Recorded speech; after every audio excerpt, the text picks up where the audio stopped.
Good morning, broadcasters. 360 Seconds News and Commentary for Broadcast Professionals is on the air. I'm Maria Koladova from TKT. Let's discuss the latest technological news with our respected experts, Philip Grossman and Mary Seidler. Don't forget to give the program a like.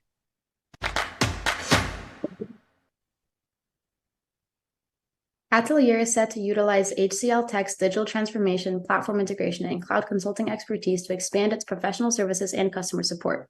This partnership aims to improve user experience on Ateliere's Connect and Discover SaaS platforms, facilitating cloud-based production and distribution operations. So, Philip, unpack this a little bit for me. So, we're seeing more and more. I should say more and more. We're seeing a lot of movement to the cloud, obviously. Ateliere is just taking it to that next level of really adding their whole media supply chain, cloud broadcast production.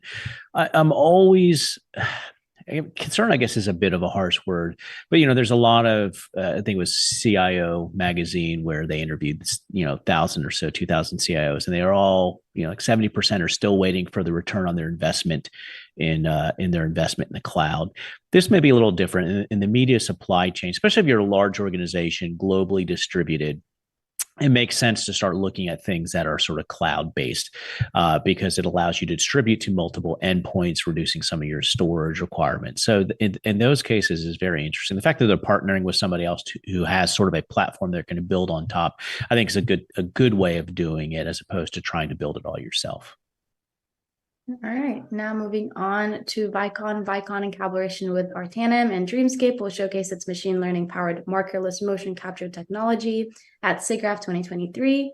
The innovation developed over 3 years aims to revolutionize motion capture, offering more natural movement in VR experiences. So, Philip, will this actually do anything to improve the VR experience? I don't know necessarily to improve the VR experience, although it will definitely extend the VR experience. You're no longer going to need a dedicated room with IR sensors, and I don't know if you've seen the uniforms with the golf balls taped to them or the ping pong balls and moving around.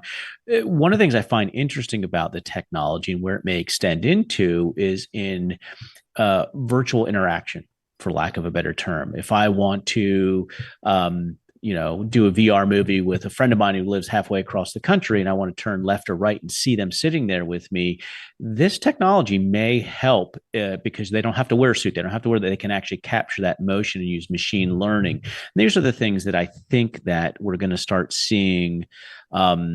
What everybody keeps talking about is artificial intelligence, which is really just increased computer algorithms and a different way of processing. And this is just one of those techs that will, I think, benefit from it and help extend more organizations' ability to do sort of that motion capture work and in real time motion capture work. So I'm excited to see where they'll take this, and more importantly, how much processing horsepower does it require? Do you need a giant server farm, or can potentially it run off of an iPad, the same technology?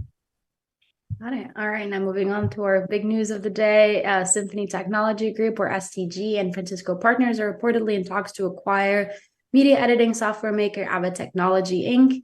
Avid, which began exploring sale options earlier this year, said it could finalize a deal as early as this month. So, Mary, what are your thoughts on this?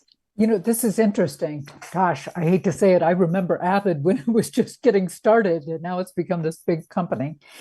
Both of these companies that are looking at acquiring them, it has a chance for Avid to move into newer areas and expand their reach.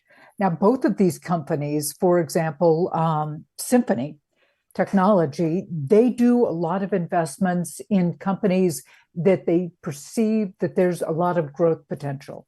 Now, I always look at this from being a broadcaster and think, how much growth potential is there in broadcasting per se? Maybe not in traditional, but think of how much content has to get created now because there's so many different platforms. So I could see them really helping Avid get to the next level. The other company that's involved in this, Francisco Partners, they've certainly done a lot. It's interesting what they own. They own GoodRx, which has certainly become a brand name that most people know about. And then on the other hand, they own a company called New Relic, which does a lot with the stack.